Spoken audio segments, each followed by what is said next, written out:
What's up, everybody? Gonna be doing something a little bit different on my channel today. As you could probably see by, well, the title of my video and this tier list below me, I'm gonna be tiering all of the Spider-Man and Venom movies leading up to Spider-Man No Way Home, which we are just a day from. So, jumping right into it, obviously I'm gonna be going through these in chronological order. So with that being said, I'm going to start with Sam Raimi's Spider-Man from 2002.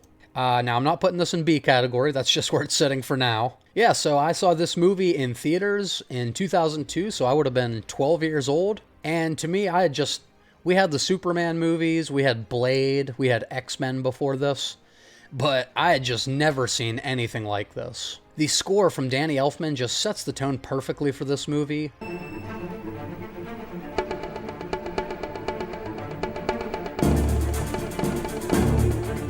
Cliff Robertson and Rosemary Harris are the heart of this film, and Willem Dafoe just gives this crazy, over-the-top performance. I mean that in the best way possible. You know how much I sacrificed? I've always been a sucker for a good origin story, and to me this is even better than the original Iron Man or Batman Begins from the Christopher Nolan series. This is my favorite superhero origin story of all time. Peter's sympathetic and he's really dorky, and he's even downright awkward at moments. All these scenes that Spider-Man and Green Goblin share are the highlights of the movie. And for a film that's main theme is responsibility, I love how Peter Parker makes the responsible choice of not being with MJ in the end, as much as he wants to be and as much as all the fans expected him to be. Just everything about this first Spider-Man movie to me felt epic, felt like it was the beginning of something really special. So to me, S tier. Alright, next up is going to be Spider-Man 2. And this movie had the impossible task of following up Spider-Man, which was a smash hit. And against all odds, this movie was even better. You know, this is less of a Spider-Man movie and more of a Peter Parker movie, which on the surface I know doesn't sound as exciting. But the action we do get is legendary. That train scene is still one of the best moments in any superhero movie, and just so damn iconic. And even as a kid, this was one of my favorite movies. And as I've grown older and rewatched it, I've just grown to appreciate it even more. Because this is less of a superhero movie, it's more of a character study. He's sacrificing his own happiness and livelihood to be a hero of a city that really doesn't appreciate him. He can't be with the woman he loves, he's losing his best friend, he can't hold a job, he's falling behind in school, and he can't even pay his rent, although somebody should fix that damn door. Give me rent. You'll get your rent when you fix this damn door! The message of this movie is that you always have a choice, and one of my favorite scenes is when Peter makes the incredibly hard choice of telling Aunt May that he could have stopped the man that killed Uncle Ben, and when she eventually forgives him. But you made a brave move in telling me the truth. I love you, Peter. So very, very much. Tears. Alfred Molina here is just brilliant and one of my favorite villains of all time. And there's always something to be said about a villain that thinks they're doing the right thing as opposed to just being evil. It always resonates with me more when they think they're in the right. Anakin, Chancellor Palpatine is evil! From my point of view, the Jedi are evil! And then for bonus points, we get that fantastic Evil Dead hospital scene, which is genuinely horrifying. This is another easy S tier, and I'm actually putting it ahead of the original Spider-Man. Shit. Alright, Spider-Man 3. Now, based on my tier list, it would make sense that it goes into Bully Maguire, right?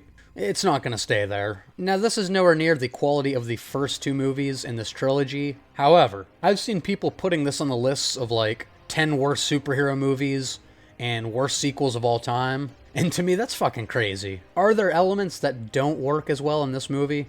Sure there are. Are there too many villains? Absolutely. But this is still an entertaining installment to me. And without Venom, I would even go as far as to say, this is a borderline good, definitely not great movie. Again, these Sam Raimi movies are so good with these themes. I love that Peter has a bit of an ego in this movie, because we all have an ego to an extent. They love me. And this movie is all about him putting his ego aside to do the right thing. The black suit is badass. And of course, this movie gave us some of the greatest memes of all time. Bully Maguire himself. Now dig on this. gonna put some dirt in your eye. If you want the shots, I'll take the staff job. Double the money. Look at little Goblin Jr. Gonna cry? To finish off the trilogy of themes here, this movie is all about forgiveness. You want forgiveness? But it's not just about Peter forgiving Flint Marko, who killed his uncle. This is also about Harry and Peter having to forgive each other for some of the terrible things they've done. And that moment when the pumpkin bomb goes in the side of Sandman's head, and Harry takes Peter's arm, that gives me goosebumps even rewatching today. Now, Venom sucks, and he should have been nowhere near this movie, which he wouldn't have been if they wouldn't have forced Sam Raimi to put him in this movie. There are definitely pacing issues here. I was never a fan of Harry losing his memory. It just felt too convenient. I felt like it would have been a better payoff at the end if he forgave Peter, had they been going back and forth this entire movie. And then there's just too much going on. There's just so many stories here that you don't really have time to stay with one character, so none of these villains really resonate with you as much as they could have. So Spider-Man 3, while I don't think it's a terrible film, it doesn't deserve anywhere near the praise of the first two. I'm going to put this under C for casual Spidey. Alrighty, now on to the Mark Webb duology. The Amazing Spider-Man movies. The first Amazing Spider-Man is a mixed bag for me. There are things that I really like in this movie, and then there's things that I really don't. And let's start by getting the negatives out of the way. I just am not a fan of this Peter Parker. Again, I'm not saying a Peter like this doesn't exist in the comic world. I'm just saying he's not for me. He's just way too cool and attractive. I just don't buy him as an outcast for 1 second. And also, I hate the suit in this movie. It's like this rubbery material that looks like he's just wearing a big basketball and sunglasses. I know they were trying to be different here, but whew, it's bad. Third, and I'll talk about this more in The Amazing Spider-Man 2 because it's more focused on there. I don't care about his parents. I don't know why there was such a focus on them, but to me, it just pulled me out of the Spider-Man experience. I don't know. I didn't care about these characters whatsoever. And then last, Spider-Man is terrifying for a good amount of this runtime. Like, he literally makes a suit and mask so people won't recognize him while he's assaulting people. Oof, this could have got a lot worse. Now hold still. He's definitely not a good guy for the first half of this movie. He's a dick, and he's kind of scary. But to directly contrast that, I do love the scene on the bridge when he takes off his mask and shows the kid that he's just a normal human, and he decides that he can use his powers for good. To me, that's just extremely powerful, and it's one of my favorite scenes in any Spider-Man movie. The chemistry between Peter and Gwen is the best out of any of these movies because Andrew Garfield and Emma Stone are great. And of course you have Mark Webb, who directed one of my favorite rom-coms, 500 Days of Summer. So he definitely understands romance. Ant-Man and Uncle Ben are also really good as well in these movies. No surprise with Martin Sheen and Sally Field. But the Uncle Ben death just made absolutely no sense to me. Like, if you had just not gone for that gun, you wouldn't have died. Just get out of the way, let the guy go.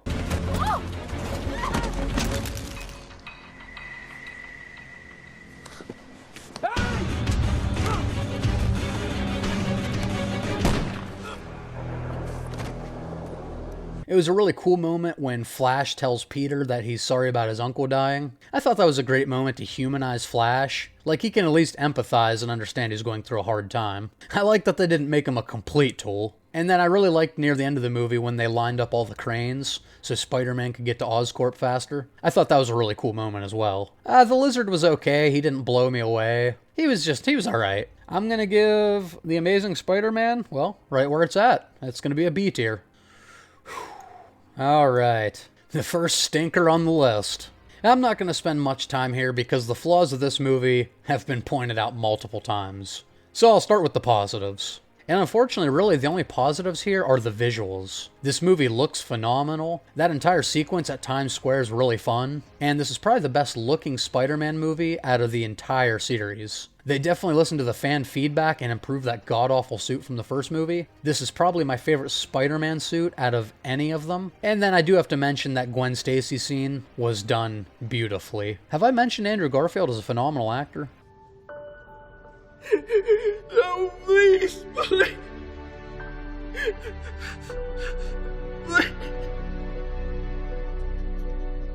But that's it. Everything else in this movie sucks. They doubled down on his parents for like 15 minutes. So at the beginning of this movie, you don't even feel like you're watching Spider-Man. It feels like a James Bond movie. That really pulled me out of the experience. Like, even when I saw the spider logo and him falling through the city, I was like, oh shit, yeah, we're watching a Spider-Man movie, aren't we? And then later, Peter throws this calculator against a wall, and these gold coins pop out that lead to an underground subway for plot reasons. I don't know. That's convenient. They wasted 3 fantastic actors here and turned them into shit villains. Rhino's just like screaming his own name the whole time. Harry Osborn and the Goblin are both laughably bad. Like almost to the point where I was getting angry watching it. I do not have time! You're a fraud, Spider-Man!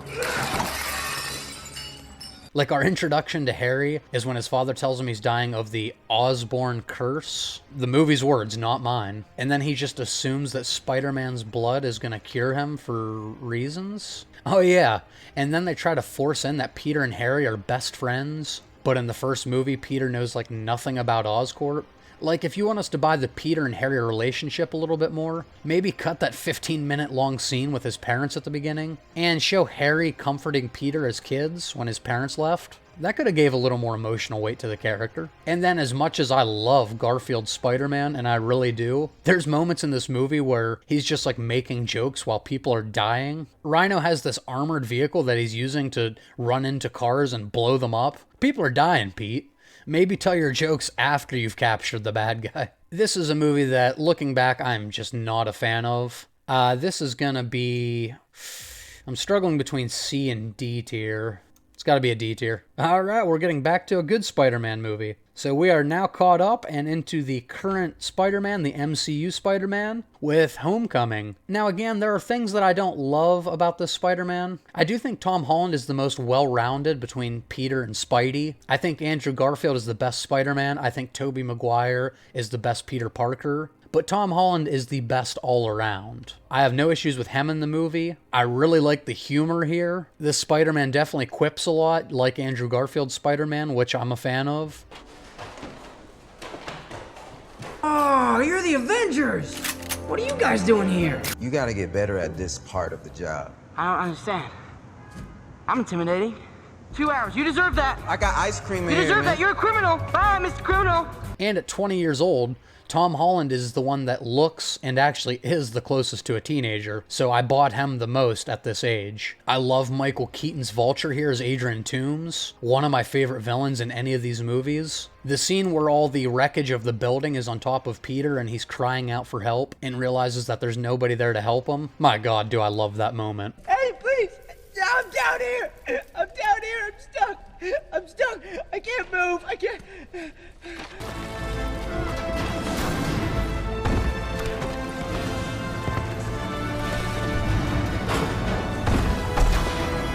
My issues with these movies are a lot of the same issues I have with a lot of MCU movies. To anybody that doesn't know, I'm not the biggest MCU fan.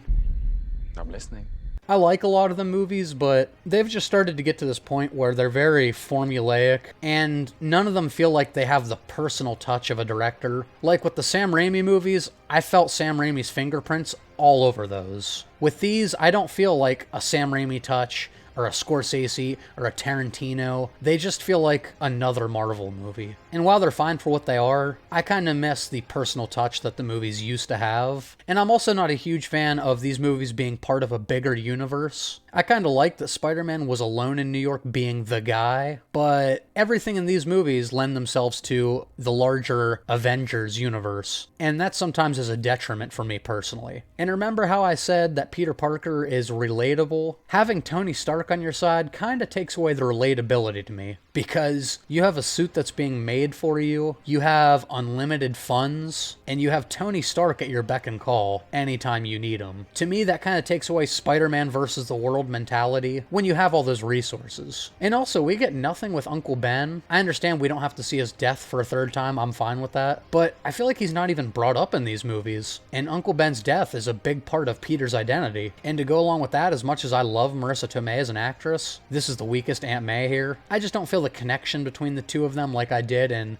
both of the previous series. I don't know, just the Aunt May thing didn't do a lot for me. But overall, I really do love this movie. It has a lot of heart. I love Ned. I love a lot of these scenes. That moment in the car when Vulture realizes that Peter's Spider-Man and he's looking at the rearview mirror at him. Oh my god. That moment gave me chills. Michael Keaton is such a great actor. I bet you were glad when your old pal Spider-Man showed up in the elevator, though. Yeah, well, I actually didn't go up. I saw it off on the ground. Good old Spider-Man. So there's a lot to love here. As much as I have a few gripes about it, this is still a fantastic movie. So this is getting A for Amazing Spider-Man. Alright, now Venom. I'm not going to spend as much time with these Venom movies because, I'll be honest, they're a mess. I feel like this type of movie would have worked better in the early 2000s. Venom's a little too cutesy for me here. I wanted Venom and the symbiote to be terrifying. And it's just kind of like a buddy cop movie between him and Eddie Brock. They're just like making jokes back and forth. I don't know, to me, I wanted Venom to be a lot more scary and a lot less funny. But of course, they have to keep up with those damn Marvel movies. Tom Hardy's a fantastic actor, but the character choice was just strange to me. Like, I don't know how to explain it, but there was just something off about his performance as Eddie Brock. That just really didn't click for me. And then you get the final sequence that's just like this CGI mess between the symbiotes. There's so much happening on screen that you can't tell who's who. I don't know who's winning, who's losing. It just looks like this giant pile of symbiote. It was a goddamn mess. I'm gonna have to put this as another D movie. How dare you! Alright. Spider-Man Far From Home. This might be a little bit of a controversy. To me, it's not quite as good as Homecoming. There was just something I liked about that first movie a little bit more. Jake Gyllenhaal is good as Mysterio. The scene when Peter closes his eyes and goes past all the drones just using his spider sense, that's extremely powerful, as he's finally learned to master that ability. But there was just something here that didn't do it as much for me. Obviously, Mysterio was the main bad guy, but the build-up to him were just these drones and these elemental creatures that were really boring. I just didn't care about at all. There's just not enough character development here. Like, we're 2 movies in, and I don't know anything about MJ. By the end of the second movie, I would like to know her as a character a little bit more. The only thing you know about her is she's edgy. And I also feel like they missed a golden opportunity with Tony Stark gone. I feel like they could have gotten away from the Marvel direction for a little bit and focused on Spider-Man again. But then you get these damn glasses, the Edith glasses, even Dead I'm the Hero. And then you get these entire sequences with Peter and Happy with MJ and Ned for the whole climax of this movie. This is probably just my nitpick against what I mentioned with Homecoming. I just wish this could have been a standalone Spider-Man movie. And again, it just leans on the Marvel formula. And it's just disappointing to me. I feel like this movie would have been even better if it stood on its own. So I'm gonna leave Spider-Man Far From Home right here in the B tier. And last, Venom, Let There Be Carnage. It's another Venom movie. You know, it's marginally better than the first, and that's only because the villain is better here, although Carnage was still a massive disappointment to me. Being such a fan of Venom and Carnage, I think both of them got done real dirty in these movies. I was really excited when I heard of Woody Harrelson as Cletus Cassidy. To me, it just didn't live up to the hype. I didn't buy him as a true psychopath that killed all these people. Carnage was pretty cool, but again, suffered from that PG-13 rating. They had a chance here to make Carnage extremely violent, and we just didn't get that. Dr. Dan, who's in both of these movies, just kind of annoys me. I don't know if it's the character or the actor, but I hated that guy. Just not funny. He's just trying to be the comedic relief in a movie that didn't need it because everybody's making jokes. And I just kind of wanted Venom to bite his head off. The final fight between Venom and Carnage is fine, but I'm really disappointed that they killed Carnage this fast. I would have loved to see him going forward in other Venom movies or maybe even Spider-Man movies. But yeah, guys, this is just another Venom movie. A lot of the same tones from the first one, a lot of the same jokes, a lot of the same forced humor, and you have Venom separating from Eddie and going out to raves. That's another D tier. Fuck this guy! Alright, but that's going to do it for my tier list of all the Spider-Man and Venom movies leading up to No Way Home. Let me know what you thought of my tier list and where you would personally rank these movies in the comments below. Please remember to like and subscribe if you enjoyed this. And one more time, let me show you my tier list here so you can have one more look at it and tell me what you think. Alrighty, as always, we'll see you in the next one.